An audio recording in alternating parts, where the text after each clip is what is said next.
Jadi, ini adalah part pertama yang dimana kita akan sedikit mengenal tentang pengurangan risiko bencana atau yang biasa disebut dengan PRB. PRB sendiri merupakan konsep dan strategi yang bertujuan untuk mengurangi risiko bencana melalui upaya sistematis dalam menganalisis dan mengelola faktor-faktor penyebab bencana. Dan secara umum, komponen utama dalam pengurangan risiko bencana itu ada empat. Yang pertama adalah pengurangan paparan terhadap bencana.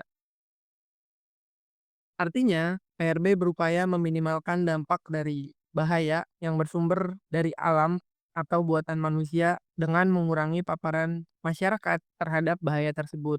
Dengan cara, misal, merencanakan tata ruang yang baik, merelokasi penduduk dari daerah rawan bencana, membangun infrastruktur yang tahan terhadap bencana, dan lain-lain, dan lain-lain. Terus yang kedua, pengurangan kerentanan masyarakat dan properti. Artinya, PRB berupaya mengurangi kerentanan masyarakat dan properti terhadap dampak bencana dengan cara misalnya meningkatkan kapasitas masyarakat dalam menghadapi bencana, penguatan bangunan dan infrastruktur, menyediakan fasilitas dan layanan yang mendukung untuk ketahanan masyarakat dan lain-lain dan lain-lain. Terus yang ketiga, ada pengelolaan lahan dan lingkungan yang bijak. Artinya, PRB berupaya mencakup pengelolaan lahan dan lingkungan yang bijak untuk mengurangi risiko bencana. Hal tersebut mencakup perlindungan dan pemulihan ekosistem, pengelolaan sumber daya alam yang berkelanjutan, penerapan praktik-praktik ramah lingkungan dan berkelanjutan dalam pembangunan, dan lain-lain dan lain-lain. Terus yang keempat adalah peningkatan kesiapsiagaan. Artinya, PRB berupaya meningkatkan kesiapsiagaan terhadap bencana, terutama untuk masyarakat. Dengan cara, misal, melibatkan unsur pentahelix, yang dimana di dalam unsur pentahelix ini ada penyelenggara negara, akademisi, pelaku usaha, masyarakat, dan media dalam penyusunan rencana tanggap darurat. Atau misal yang lain, melakukan pelatihan dan simulasi rutin dalam penanggulangan bencana atau mengembangkan sistem peringatan dini yang efektif dan dapat diandalkan, dan lain-lain dan lain-lain. Adapun beberapa istilah atau pengertian yang kiranya juga perlu kita ketahui dan kita pahami.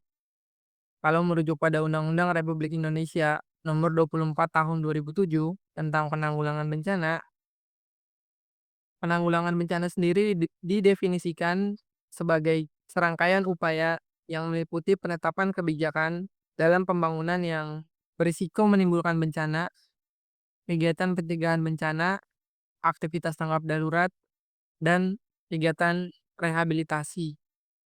Sementara pencegahan bencana adalah rangkaian kegiatan yang dilakukan sebagai upaya untuk menghilangkan dan atau mengurangi ancaman bencana. Sementara kesiapsiagaan adalah rangkaian kegiatan yang dilakukan untuk mengantisipasi bencana melalui pengorganisasian serta melalui langkah yang tepat guna dan berdaya guna. Kemudian peringatan dini. Peringatan dini adalah serangkaian kegiatan pemberian peringatan sesegera mungkin kepada masyarakat tentang kemungkinan terjadinya bencana pada suatu tempat, khususnya oleh lembaga yang berwenang, misal BMKG. Selanjutnya mitigasi. Mitigasi adalah serangkaian upaya untuk mengurangi risiko bencana, baik melalui pembangunan fisik maupun penyadaran dan peningkatan kemampuan dalam menghadapi ancaman bencana. Selanjutnya tanggap darurat. Tanggap darurat adalah serangkaian kegiatan yang dilakukan dengan sesegera mungkin pada saat kejadian bencana untuk menangani dampak buruk yang ditimbulkan, meliputi kegiatan penyelamatan dan evakuasi korban, penyelamatan harta benda, pemenuhan kebutuhan dasar, perlindungan korban, dan pengurusan pengungsi. Selanjutnya rehabilitasi. Rehabilitasi adalah serangkaian kegiatan perbaikan dan pemulihan semua aspek pelayanan publik dengan sasaran utama untuk normalisasi atau berjalannya seperti sedia kala, mulai dari aspek pemerintahan, hingga aspek kehidupan masyarakat. Dan yang terakhir, rekonstruksi. Rekonstruksi adalah pembangunan kembali semua sarana dan prasarana. Misalnya kayak kamera pengawas, lampu penerang jalan, trotoar, gerbang tol, halte, dan lain-lain. Berikut adalah beberapa contoh strategi pengurangan risiko bencana yang pernah dan sedang diimplementasikan hampir di seluruh dunia. Yang pertama adalah Yokohama Strategy and Plan of Action for a Safer World, adalah strategi pertama dalam pengurangan risiko bencana yang diimplementasikan dari tahun 1994 hingga tahun 2005. Yokohama Strategi ini adalah hasil dari konferensi dunia tentang pengurangan risiko bencana yang pertama kali diadakan di dunia, tepatnya di Yokohama, Jepang. Kemudian dilanjut dengan Hyogo Framework.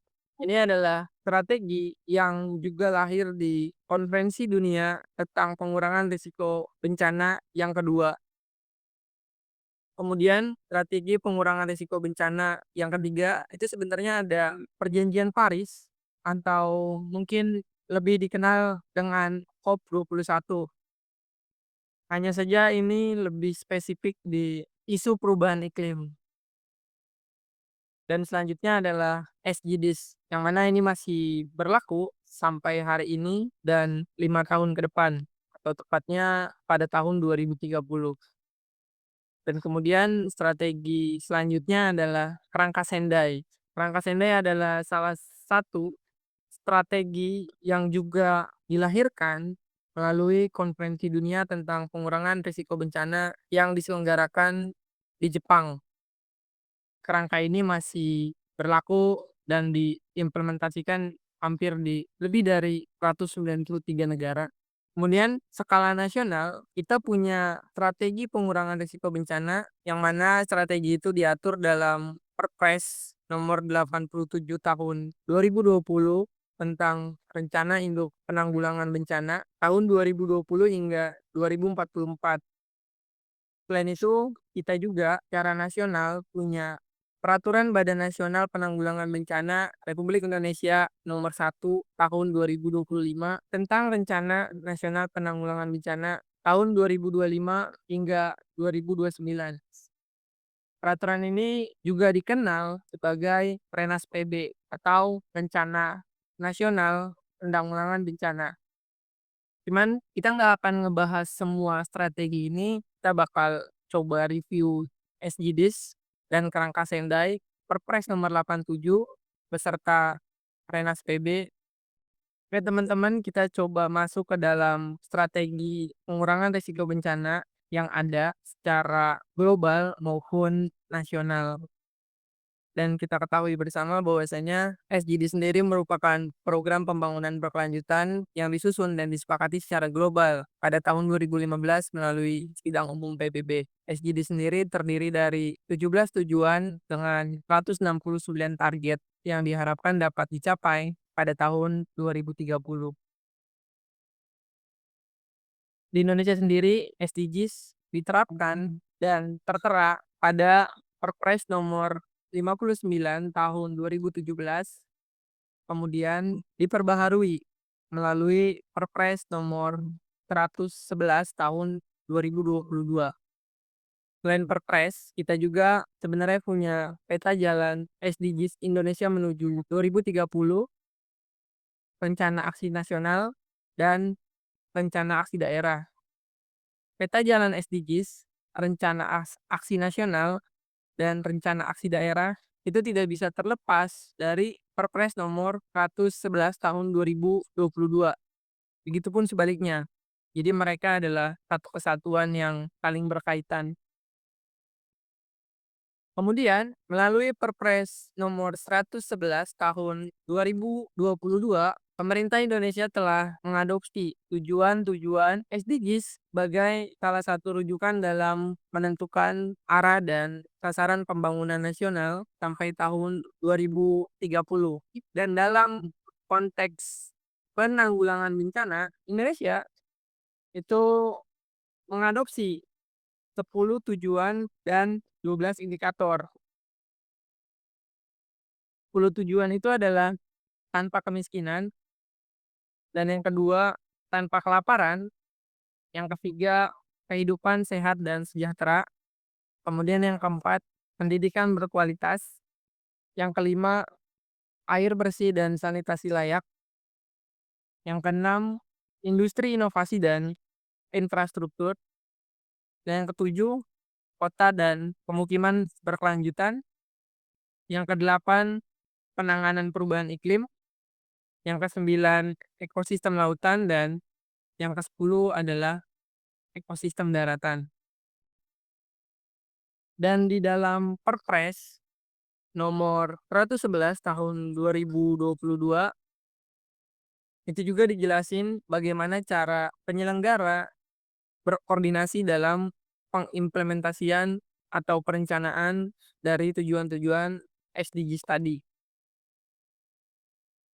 Di pasal 8 itu dijelasin bahwasanya tim koordinasi nasional terdiri dari Dewan Pengarah Nasional, yang dimana Dewan Pengarah Nasional ini diketuai oleh Presiden dan wakilnya adalah Wakil Presiden. Walaupun sebenarnya strukturnya itu banyak banget teman-teman, itu panjang banget. Cuman ini gue coba peringkas, minimal kita tahu lah Dewan Pengarah Nasional itu siapa gitu. Kemudian di tim koordinasi nasional itu ada tim pelaksana nasional. Tim pelaksana nasional itu dipimpin atau diketuai oleh pimpinan tinggi media Kementerian PPN atau Bappenas. Adapun anggotanya adalah kementerian, lembaga, filantropi, pelaku usaha, akademisi, dan organisasi masyarakat. Selain itu, ada kelompok kerja nasional. Kelompok kerja nasional itu terdiri dari kementerian atau lembaga, filantropi, pelaku usaha, akademisi, dan organisasi masyarakat. Kemudian ada tim pakar. Tim pakar itu terdiri dari para ahli dan atau profesional di bidang yang berhubungan dengan pelaksanaan TPB atau tujuan pembangunan berkelanjutan. Dan secara mekanisme adalah sebagai berikut. Jadi Dewan Pengarah Nasional itu akan memberikan arahan kepada tim pelaksana nasional. Selain itu, nanti bakal ada kelompok kerja nasional yang memberikan bantuan kepada tim pelaksana nasional. Dan tim pakar itu berperan sebagai pemberi pertimbangan kepada tim pelaksana nasional. Selain kelompok kerja nasional yang memberikan bantuan kepada tim pelaksana nasional, ada pun sekretariat nasional yang dipimpin oleh salah satu pimpinan tinggi media dari Kementerian PPN atau Bappenas, yang juga akan ikut serta dalam memberikan bantuan kepada tim pelaksana nasional. Di dalam Perpres nomor 111 tahun 2022, tepatnya di pasal 7, itu dijelasin bahwasanya ketentuan lebih lanjut mengenai tata cara koordinasi, perencanaan, pemantauan, evaluasi, dan pelaporan pelaksanaan TPB atau SDGs itu diatur peraturan menteri. Kementerian PPN atau Bappenas sendiri memiliki pedoman teknis dalam penyusunan rencana aksi TPB. Tujuannya untuk memberikan panduan bagi seluruh pemangku kepentingan baik di tingkat nasional maupun daerah dalam menyusun dokumen rencana aksi TPB yang jelas, operasional, dan selaras dengan kebijakan nasional dan daerah. Dan di Perpres nomor 111 tahun 2022 juga dijelasin bahwasanya di pasal 18 tertera pendanaan TPB atau SDGs itu bersumber dari APBN, APBD, dan sumber-sumber lain. Dan berikut adalah tujuan 16 dari SDGs. Walaupun sebenarnya tujuan 16 ini nggak diadopsi sama penyelenggara negara dalam penanggulangan bencana. Tapi kalau misalnya kita perhatiin, rasa-rasanya tujuan 16 ini cukup relevan untuk dijadiin salah satu rujukan dalam pengurangan risiko bencana dalam konteks bencana aksi unjuk rasa. Karena yang pertama, menurut Komnas HAM, tujuan 16 ini mencakup sebagian besar dimensi sipil dan politik hak asasi manusia. Tujuan ini juga mencakup hak untuk hidup, hak untuk bebas dari penyiksaan dan perbudakan, hak atas kebebasan informasi, hak atas partisipasi politik, hak atas kepribadian hukum, serta hak atas akses keadilan dengan 12 target dan 34 indikator. Terus yang kedua, tujuan 16 ini juga mendorong kelembagaan, terutama lembaga-lembaga negara untuk menjadi kelembagaan yang tangguh. Dalam artian tangguh dalam pendirian, yang dimana lembaga negara memang sejatinya dan semestinya perlu memiliki pendirian yang kuat dalam keberpihakannya terhadap kepentingan masyarakat. Karena kalau misalnya kita perhatiin, aksi unjuk rasa yang terjadi mayoritas atau kebanyakan memang terjadi karena lembaga negara dirasa tidak berpihak kepada rakyatnya gitu. Makanya rakyatnya marah, terus mereka melakukan aksi unjuk rasa dengan membawa beraneka ragam tuntutan. Artinya kalau misalnya kelembagaan negara itu bisa berpihak kepada kepentingan rakyat, kita bisa mengurangi jumlah aksi unjuk rasa yang terjadi dan kita bisa mengurangi hal-hal yang tidak semestinya terjadi. Kayak misalnya tindakan represif, bakar ini bakar itu, terus sampai harus menghilangkan nyawa seseorang ya, itu kan sebetulnya tindakan-tindakan yang enggak semestinya dilakukan. Terus yang ketiga, tujuan 16 ini masih jalan sebenarnya dengan tuntutan kita yang kemarin, tuntutan 17+8 itu. Bahkan kalau misalnya kita perhatiin lebih jauh, tuntutannya itu mengarah kepada presiden, DPR, partai politik, Polri, TNI, dan Kementerian Sektor Ekonomi. Terus kemudian coba kita lukis, menyelami target dari tujuan 16 ini. 12 target dari tujuan 16 ini yang pertama, 16.1 itu ada secara signifikan mengurangi segala bentuk kekerasan dan terkait angka kematian dimanapun. Yang kedua, 16.2 menghentikan perlakuan kejam, eksploitasi, perdagangan, dan segala bentuk kekerasan dan penyiksaan terhadap anak. Terus yang ketiga, menggalakkan negara berdasarkan hukum di tingkat nasional dan internasional dan menjamin akses yang sama terhadap keadilan bagi semua. Kemudian 16.4 pada tahun 2030 secara signifikan mengurangi aliran dana gelap, menguatkan pemulihan dan pengembalian aset curian, dan memerangi segala bentuk kejahatan yang terorganisasi. Terus 16.5 secara substansial mengurangi korupsi dan penyuapan dalam segala bentuknya. Kemudian 16.6 mengembangkan lembaga yang efektif, akuntabel, dan transparan di semua tingkat. Kemudian 16.7 menjamin pengambilan keputusan yang responsif, inklusif, partisipatif, dan representatif di semua tingkatan. Selanjutnya 16.8 memperluas dan meningkatkan partisipasi negara berkembang di dalam lembaga tata kelola global. Selanjutnya 16.9 pada tahun 2030 memberikan identitas yang sah bagi semua termasuk catatan kelahiran. 16.10 menjamin akses publik terhadap informasi dan melindungi kebebasan mendasar sesuai dengan peraturan nasional dan kesepakatan internasional. 16 poin A memperkuat lembaga-lembaga nasional yang relevan termasuk melalui kerjasama internasional untuk membangun kapasitas di semua tingkatan, khususnya di negara berkembang untuk mencegah kekerasan, serta memerangi terorisme dan kejahatan. Dan yang terakhir, 16 poin B, menggalakkan dan menegakkan undang-undang dan kebijakan yang tidak diskriminatif untuk pembangunan berkelanjutan. Ah, mungkin pertanyaan selanjutnya adalah apa korelasi antara Perpres nomor 111 tahun 2022, tujuan 16 SDGs, dan pengurangan risiko bencana unjuk rasa?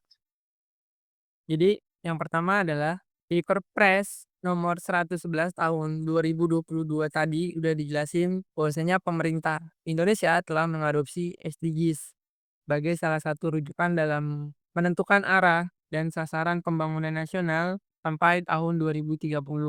Terus di Perpres nomor 111 tahun 2022 juga tadi udah sedikit dijelasin bagaimana tata cara koordinasinya. Terus di Perpres nomor 111 tahun 2022 juga tadi udah sedikit dijelasin bahwasanya tim pelaksana nasional dan kelompok kerja nasional itu melibatkan filantropi, akademisi, dan ormas.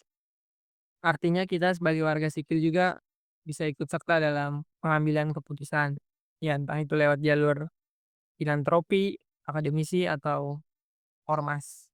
Terus di Perpres nomor 111 tahun 2022 juga tadi udah dijelasin bahwasanya pendanaan SDGs itu bersumber dari APBN dan atau APBD. Itu artinya pakai duit kita juga.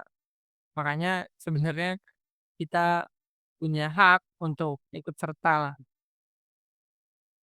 Terus yang kedua, di tujuan 16 SDGs tadi udah dijelasin bahwasanya tujuan 16 SDGs itu mencakup hak untuk hidup, hak untuk bebas dari penyiksaan, hak atas kebebasan informasi, hak atas partisipasi politik, hak atas keadilan, dan yang gak kalah penting adalah perihal mendorong kelembagaan yang tangguh. Itu sebenarnya kunci dari bencana aksi unjuk rasa. Karena kalau misalnya lembaga negaranya benar ya, nggak perlu ada tindakan-tindakan yang nggak perlu dilakuin, kayak misalnya tadi, represif, bakar-bakar, atau membunuh gitu. Kan sebenarnya nggak harus dilakuin. Terus yang ketiga, Renasp PB itu disusun dengan menggunakan pendekatan dan metode penyusunan yang juga menggabungkan dimensi perwakilan dan pemerintah. Artinya sebenarnya kita sebagai warga sipil juga bisa ikut. Dan kalau misalnya kita coba menggunakan prinsip Pareto, atau prinsip Pareto tuh lebih umum diketahui sama orang-orang yang mungkin pernah belajar tentang ekonomi atau bisnis. Karena biasanya prinsip Pareto ini dijadiin landasan untuk membantu kita fokus pada hal-hal kecil agar bisa mendapatkan hasil yang besar. Selain itu, prinsip ini juga bisa atau biasa dipakai sama banyak orang sebagai pembenaran untuk menciptakan peluang sebanyak mungkin. Poinnya adalah kata kuncinya adalah peluang. Contoh misalnya, contoh penggunaan prinsip Pareto dalam kehidupan nyata. Misal dari tempat lu ya sampai ke kos-kosan atau ke rumah lu, atau misal lu dari kampus, ya sekolah, ke rumah lu atau ke kos-kosan lu. Di sepanjang jalan itu, lu cobain semua mie ayam di sepanjang jalan itu. Karena kemungkinan yang enak itu cuma 20% dari semua mie ayam yang ada. Atau biasanya orang tuh kirim surat lamaran dan CV sebanyak-banyaknya. Karena kemungkinan yang direspon itu cuma 20% dari semua surat lamaran dan CV yang dikirim. Atau secara sederhananya adalah semakin banyak tools atau rujukan yang kita ajukan, itu artinya ada peluang atau kemungkinan sebesar 20% bahwa tools atau rujukan itu ada yang benar-benar bisa mengurangi risiko dari sebuah bencana. Dan dalam konteks bencana unjuk rasa, misalnya nih mah, kita ngajuin nih, SDGs 16, terus beneran diadopsi di dalam rencana penanggulangan bencana. Itu artinya, itu kita bisa menciptakan peluang baru untuk mengurangi beragam potensi risiko dari bencana unjuk rasa, walaupun kasarnya cuma 20%, tapi it's okay, daripada nggak sama sekali. Strategi pengurangan risiko bencana selanjutnya adalah kerangka Sendai. Kerangka Sendai merupakan instrumen lanjutan dari Hyogo Framework yang dihasilkan dari Konvensi Dunia tentang Pengurangan Risiko Bencana ketiga yang diselenggarakan oleh PBB di Sendai, Jepang, atau tepatnya pada 14 hingga 18 Maret 2015. Adapun tujuan utama dari kerangka Sendai ini adalah untuk mencapai pengurangan risiko bencana dan kerugian dalam kehidupan, baik dalam hal nyawa, mata pencaharian, kesehatan, ekonomi, fisik, sosial, budaya, lingkungan, bisnis, komunitas, dan negara. Di Indonesia sendiri, kerangka Sendai diimplementasikan melalui Perpres nomor 87 tahun 2020 tentang Rencana Induk Penanggulangan Bencana tahun 2020 hingga 2044 dengan mengadopsi 7 sasaran. Sasaran yang pertama adalah pengurangan berarti dalam angka kematian akibat bencana di dunia. Sasaran yang kedua, pengurangan berarti dalam jumlah masyarakat yang terdampak. Sasaran yang ketiga, pengurangan kerugian ekonomi secara langsung dalam hal PDB dunia. Sasaran yang keempat, pengurangan yang berarti dalam kerusakan terhadap infrastruktur penting dan gangguan layanan dasar termasuk fasilitas kesehatan dan pendidikan. Sasaran yang kelima, penambahan jumlah negara yang memiliki strategi pengurangan risiko bencana di tingkat nasional dan tingkat daerah pada tahun 2020. Sasaran yang keenam, peningkatan kerjasama internasional untuk mendukung negara-negara berkembang dalam melaksanakan Rangka Sendai. Kemudian yang terakhir, sasaran yang ketujuh adalah bertambahnya ketersediaan dan akses terhadap sistem peringatan dini multi ancaman dan informasi serta pengkajian risiko bencana bagi masyarakat. Dan Perpres nomor 87 tahun 2020 tentang RIPB tahun 2020 hingga 2044 sebenarnya mengacu pada 3 strategi pengurangan risiko bencana. Yang pertama ada Persetujuan Paris atau COP21, kemudian ada SDGs, dan yang ketiga ada Kerangka Sendai. Adapun visi penanggulangan bencana tahun 2020 hingga 2044 adalah mewujudkan Indonesia tangguh bencana untuk pembangunan berkelanjutan. Kemudian misi penanggulangan bencana adalah yang pertama, mewujudkan penanggulangan bencana yang tangguh dan berkelanjutan. Kemudian yang kedua, mewujudkan tata kelola penanggulangan bencana yang profesional dan inklusif. Dan yang ketiga, mewujudkan penanganan darurat bencana dan pemulihan pasca bencana yang prima. Nah, ini yang penting. Jadi di dalam Arenas PB tahun 2025 hingga 2029, ada pun beberapa sasaran yang menjadi fokus utama.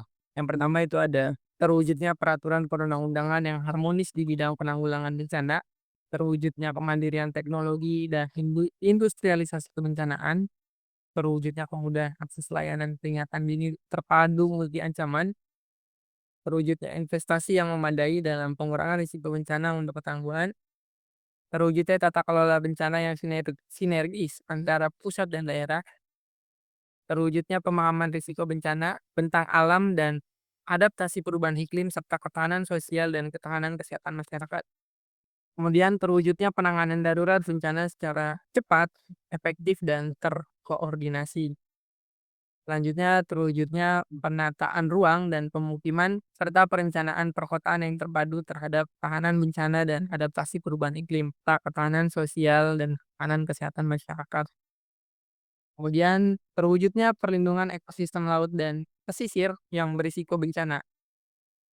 Tersedianya sumber daya manusia yang memiliki keahlian dan profesional di bidang kebencanaan, terwujudnya pemulihan daerah terdampak bencana yang lebih baik, aman, dan berkelanjutan dengan memperhatikan pengurangan risiko bencana.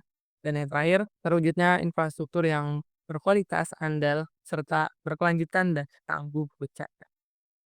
Ini kalau misalnya kita bedah atau kita coba telusuri bagaimana Rangka Sendai dan RIPB tahun 2020 hingga 2044 serta Renas PB tahun 2025 hingga 2029 ini akan jadi hal yang panjang banget.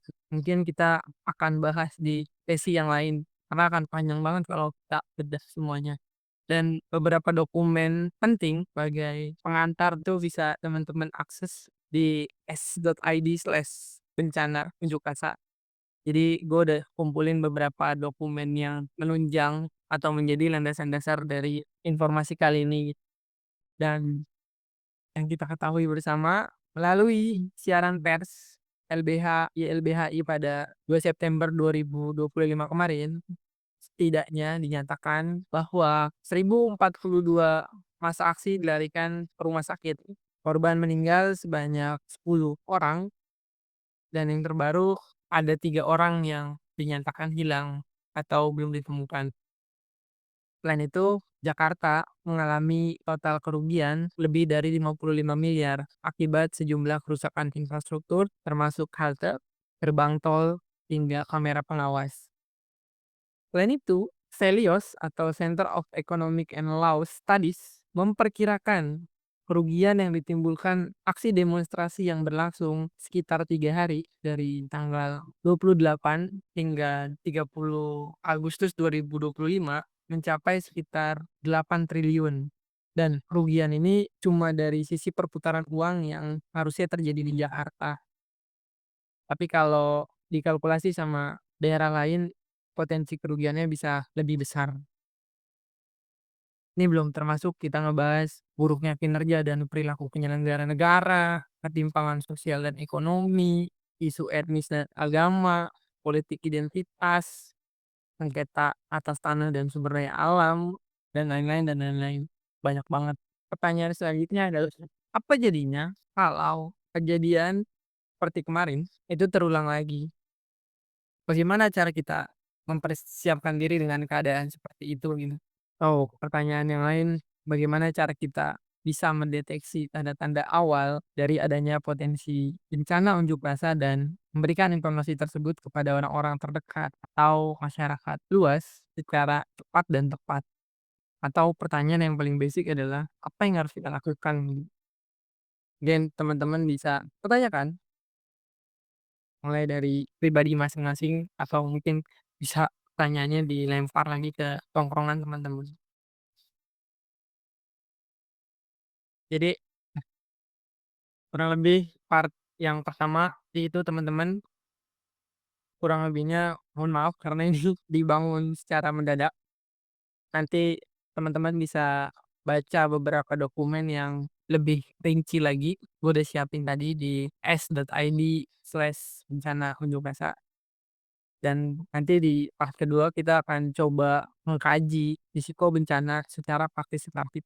Sampai jumpa di part selanjutnya.